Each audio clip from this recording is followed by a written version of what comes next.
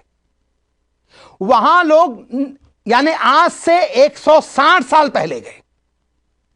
160 سال پہلے جانے کے بعد بھی عالم یہ ہے کہ فیجی کے لوگ اپنی زبان بولتے ہیں آج بھی جس طرح بھی, لیکن وہ جس کو ہندی کہیں یا اردو کہیں لیکن بولتے ہیں. ہم اگر 15-20 سال کے اندر اگر زبان ختم کر دیں گے تو پھر کیا ہوگا. اور اتنا ہی نہیں, وہ زبان تو بول رہے ہیں لیکن ہاں آہستہ آہستہ جو مذہب اس کے بعد بھی جو ختم ہونے لگا. تو میں پچھلے سال نیوزی لینڈ میں جب پڑھ رہا تھا تو وہاں کے بہت سے مومنین سے بھی ملاقات ہوئی. انہوں نے وہاں کے پروگرام بھی مجھ سے کچھ آرگنائز کرنے کے لیے کہے. وقت نے اجازت نہیں دی, بہت ممکن ہے جانا ہوگا. تو وہاں انہوں نے بتایا کہ جب ہم یہاں پر آئے تو آنے کے بعد آخری 2-4 جملے میں مصائب پر آیا, کہہ رہے ہیں کہ وہاں آنے کے بعد زبان ہم نے باقی رکھی لیکن آہستہ آہستہ اس کلچر کے اندر اپنا مذہب چھوڑ دیا تھا. مسجدیں تھیں, نیا جو اسلامی دین آیا تھا, میں احتیاط کے ساتھ اس دین کے لوگ جو کارندے وہاں پہنچے انہوں نے ان پہ انفلوئنس کیا. عزیزو ہمارے درمیان بھی اس طرح کا انفلوئنس ہوتا ہمیں نہیں پتا چلتا ہے. ہمارے بچوں میں ہمارے جوانوں میں بھی اگر ایسی جو فکری اور ذہنی بغاوت آ رہی, اس کی وجہ یہ ہے کہ جب ہم انہیں گھر میں وقت نہیں دیں گے تو باہر ایسے لوگوں کے ساتھ بیٹھیں گے جو ان کے دماغ کو خراب کریں گے. اور یا اگر وہ ہم سے سوال کر رہے ہوتے ہیں تو ہم ان کے سوال کا جواب نہیں دے پاتے. سوال کا جواب نہیں دے پاتے تو ہم ناراض ہو جاتے ہیں. ناراض ہوتے ہیں بچہ دور ہو جاتا ہے. بچوں کو دور نہیں کیجیے گا, ناراض مت ہوئیے گا. بچوں کو جواب دینا ہے تو یاد رکھیے آپ اپنے دین کو اتنا سمجھ لیجئے کہ بچوں کو جواب دینے کے لائق بن جائیے. ایک شاعر ہیں اردو کے, وہ کہتے ہیں کہ کبھی کبھی اس طرح بھی اپنے دل کو بہلایا ہے. یا تو ہم جواب دیتے ہی نہیں, یا جواب دے دیتے ہیں تو غلط دے دیتے ہیں, اس کے بعد خوش ہوتے ہیں جواب تو میرے پاس نہیں تھا لیکن اس کو چھپ کر دیا. اما چھپ نہیں کر دیا, وہ خاموش ہو گیا احترام میں.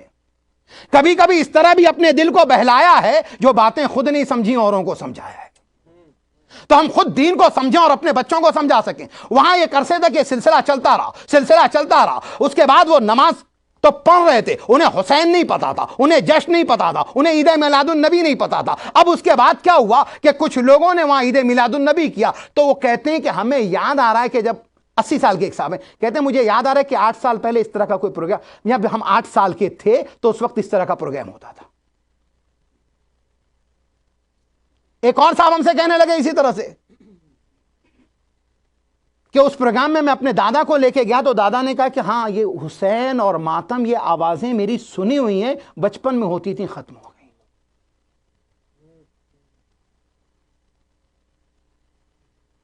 ہجرت کے سفر میں کچھ پایا ہے, کچھ کھویا ہے. اگر دین کی قیمت پہ دنیا نہیں کائنات مل جائے تو عزیزو اسے ٹھوکر مار دینا, کیونکہ دین بہت قیمتی شے ہے. دین بہت قیمتی شے. کتنی قیمتی شے ہے دین, اندازہ لگائیے گا کہ حسین نے ساری قیمتی زندگیاں اس دین کے لیے قربان کر دی, اور ہم نے اس دنیا کے لیے اپنا قیمتی دین قربان کر دیا. حسین کا دین قربان کر دیا, اکبر کا دین قربان کر دیا, اصغر کا دین قربان کر دیا. اللہ اکبر. میں نے کہا حسین نے کتنی زندگیاں قربان کی, ذرا حسین سے پوچھو اس دین کی قیمت. حسین سے پوچھو. ایام عزا ہیں, کربلا والوں کی مصیبت پہ آپ روتے ہیں. اے عزیزو یہ دین تمہیں عباس کے بازوؤں کی قیمت پہ ملا ہے. اے عزیزو یہ دین تمہیں علی اکبر کے سینے کے زخم کی قیمت پہ ملا ہے. اے میرے بھائیو, اے میری بہنوں, تمہیں یہ دین اصغر کے گلے کی قیمت پہ ملا ہے. اے میرے عزیزو تمہیں یہ دین حسین کے لاشے کی پامالی کی قیمت میں ملا ہے. اے عزیزو تمہیں یہ دین سکینہ کے تماچوں کی قیمت پہ ملا ہے. سید سجاد کی پہنائی جانے والی ہتھکڑی اور بیڑی کی قیمت پہ ملا.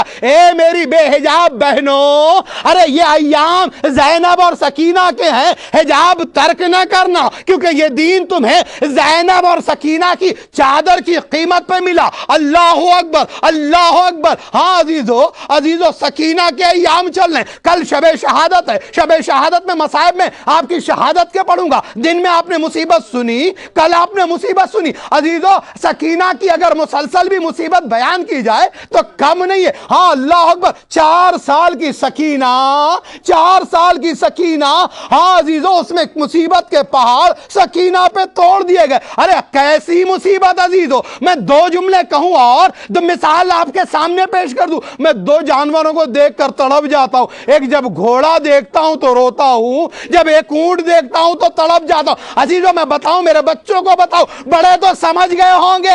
ارے اگر سمجھ گئے تو اپنے سر کو کیوں نہیں پیٹ لیا, سینے کو کیوں نہیں پیٹ لیا؟ ارے گھوڑے کو دیکھتا ہوں تو مجھے عصر عاشور یاد آتی ہے کہ یہی گھوڑا تھا جس کی نال بندی کی گئی تھی. ارے فاطمہ کے لال کے لاشے کو پامال سمے اسپا کیا گیا تھا. اونٹ کو دیکھتا ہوں تڑپ جاتا ہوں. کیوں تڑپ جاتا ہوں؟ اس لیے کہ یہی وہ اونٹ تھا کہ جس کی پشت پہ سکینہ کو جکڑ دیا گیا تھا. کربلا سے قافلہ چلا, آوازیں بلند ہے, ارے حسین پرسے کے لیے آ گئے ہیں, رباب پرسے کے لیے آ گئی. اے عزیزو, رباب کو سکینہ کا پرسا دو, اے بی بی اصغر کا بھی پرسا لیجئے, سکینہ کا بھی پرسا. جزاکم اللہ خیر الجزا. ہاں عزیزو, سکینہ کو اونٹ کی پشت پہ لٹا دیا گیا, اونٹ کی پشت پہ لٹا دیا گیا. قافلہ کربلا سے چلا. اس کے بعد ظالم جو ہے اونٹ کو چابک مارتا ہے, جس کے نتیجے میں اونٹ دوڑنے لگتا. اونٹ دوڑا, بچی نے ایک مرتبہ اپنے بازو حمائل کر لیے کہ کہیں اونٹ سے گر نہ جائے. ہاں عزیزو, حتیٰ کہ بچی اونٹ سے گر گئی. ادھر سکینہ اونٹ سے گری, ادھر نوکے نیزہ جس پر حسین کا سر تھا وہ نیزہ ہاتھ سے خولی کے گرا. بازیزو گرا, آگے اس نے اٹھانا چاہا, خولی سے نیزہ نکل نہیں رہا. شیمر کے پاس آگے کہتا نیزہ نہیں اتر رہا, نیزہ نہیں نکل رہا. شیمر آیا مولا سجاد کے پاس, اے سید سجاد, اپنے باپ کے سر سے کہو آگے بڑھے, اگر نہیں بڑھے گا تو میں تمہیں تازیانے سے اذیت دوں گا. بس سید سجاد تڑپ گئے, اے بابا, ارے اب اس بیمار میں تازیانے کھانے کی طاقت نہیں بابا, اے بابا آگے بڑھیے. کیا دیکھا, باپ کی آنکھوں سے آنسو جاری ہے. اے لال کیسے آگے بڑھوں, میری سکینہ اونٹ کی پشت سے گر گئی ہے. زینب دوڑی, اے میری سکینہ کدھر ہو, اے بی بی زینب, ارے شام غریبہ میں سکینہ کو تلاش کرتی ہو, راہ کوفہ میں سکینہ کو تلاش کرتی. کیا دیکھا, رات آپ کی آوازیں بلند ہے عزیزو, جناب سیدہ آ گئی ہیں پرسا لینے کے لیے. عزیزو زینب آگے بڑھی. کیا دیکھا کہ ایک نقاب پوش بی بی ہے, نقاب پوش بی بی ہے, اس کی گود میں سکینہ بیٹھی ہے. کہے بی بی تیرا شکریہ, اس بچی میں تو نے بڑا رحم کیا, ورنہ اس بچی کو جس نے دیکھا تماچے مارے, تازیانے مارے. ایک مرتبہ نقاب پوش بی بی نے کہا, اے زینب, ارے مجھے نہ رحم آئے گا تو کسے آئے گا. اے بیٹی, ماں کو نہیں پہچانا, یہ تیری ماں فاطمہ زہرا ہے جو تیرے ساتھ ساتھ چل رہی ہے. زینب نے روداد مصیبت بیان کی, سکینہ کو لیا, لے کے چلی. ادھر انتظار ہو رہا تھا. شمر نے جیسے ہی سکینہ کو دیکھا, اونٹ وہی ہے. ایک مرتبہ سکینہ جسے پہلے اونٹ پر لٹا دیا گیا تھا, آخری جملے سر و سینہ پیٹ دینا. بازیزو میں نے مجلس تمام کی. ظالم نے کہا سکینہ کو پھر اونٹ کی پشت پہ لٹایا جائے. لٹانا کہاں لٹایا جا رہا, کوہان پہ لٹایا جا رہا. چھوٹی سی 4 سال کی بچی, ارے کتنی نازک بچی. اے عزیزو, جب کوئی اونٹ پہ سوار ہوتا ہے تو براہ راست نہیں سوار ہوتا, بیٹھنا سخت ہے, اس کے اوپر ہودج رکھا جاتا. سکینہ کو سینے کے بل اونٹ کی پشت پہ لٹا دیا گیا. لٹانے کے بعد ظالم نے رسی سے سکینہ کو جکڑ دیا. اب اونٹ دوڑایا گیا, بچی آواز دے رہی, بابا مدد کو پہنچو, بھیا مدد کو پہنچو, چچا مدد کو پہنچو.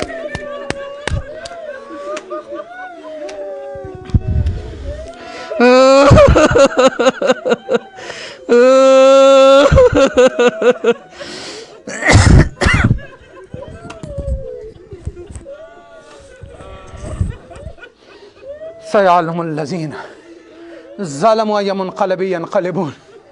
ألا لعنة الله على القوم الظالمين.